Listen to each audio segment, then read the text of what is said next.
Le pôle médecine du centre hospitalier de la région de Saint-Omer est une des activités les plus importantes de l'établissement. L'activité du pôle de médecine est bien entendu centrée sur la prise en charge de patients qui ne vont pas nécessiter de prise en charge chirurgicale. Son organisation reste traditionnelle, comme dans la plupart des centres hospitaliers, centrée sur des activités médicales diverses, et on compte environ une dizaine d'unités à l'intérieur de ce pôle. Donc la gériatrie au CHRSO, nous avons donc le court séjour gériatrique où il y a 21 lits d'hospitalisation.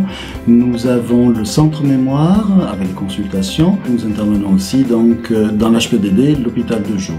L'unité mobile de gériatrie donc est composée de 3 acteurs. Nous intervenons donc dans l'hôpital, dans les différents services hospitaliers. On diffuse l'art de bien prendre en charge les personnes d'un certain âge. Et très prochainement, nous allons faire aussi des visites à domicile pour préparer d'une part le retour à domicile des personnes âgées après une hospitalisation, mais aussi pour faire des évaluations directement donc au domicile des personnes âgées pour éviter les hospitalisations.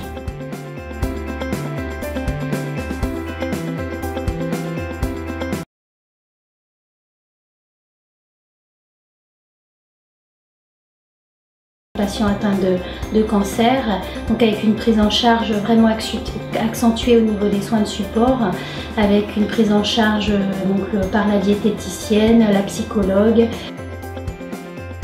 Il y a aussi l'air cancer et il y a surtout la consultation d'annonce. En tant que psychologue, moi je rencontre systématiquement au moins une fois les patients lors de leur première cure de chimiothérapie. Donc il s'agit d'une présentation et ensuite libre aux patients de me rencontrer à nouveau s'ils le souhaitent. Je reste aussi disponible pour sa famille et quand je commence une prise en charge en chimiothérapie, je la poursuis jusqu'à ce que le patient n'en ait plus besoin. Également en cardiologie, dans cette discipline ont été développées également une activité de rééducation ambulatoire.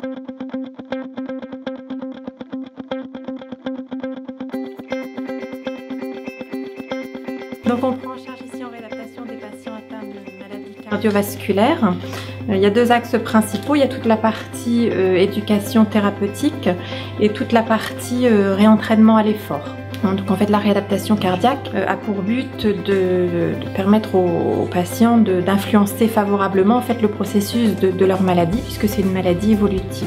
Il y a un programme en fait, de 20 séances précédé d'une épreuve d'effort. L'hôpital offre de nombreuses possibilités. On verra également la possibilité d'avoir de nombreuses explorations dans la sphère pneumologique, dans la sphère des maladies de l'appareil digestif. L'activité ambulatoire, qu'elle soit en consultation, qu'elle soit faite en hôpital de jour, s'est ainsi développée. On a développé l'accès à des hospitalisations programmées permettant de réunir en l'espace de quelques jours une activité de soins ou une activité de recherche diagnostique étant la plus opérationnelle et la plus simple pour les patients. Une des particularités de la prise en charge hospitalière reste le caractère multidisciplinaire. C'est-à-dire que le patient qui est hospitalisé peut avoir recours à des médecins ayant des compétences diverses, mais le patient peut également avoir accès à des soignants de qualifications différentes, que ce soit des infirmières, des psychologues, des diététiciennes, des kinésithérapeutes.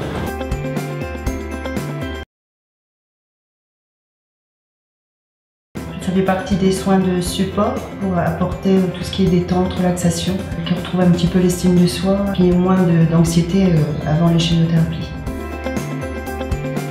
L'aspect humain du pôle médecine est donc souligner l'éternelle implication, motivation et disponibilité de notre personnel. Ce personnel symbolise en fait une chaîne dont chaque maillon est important, qui doit rester solidaire. Si l'un s'affaiblit ou se rompt, obligatoirement c'est le patient qui en pâtit et ça ce n'est pas tolérable.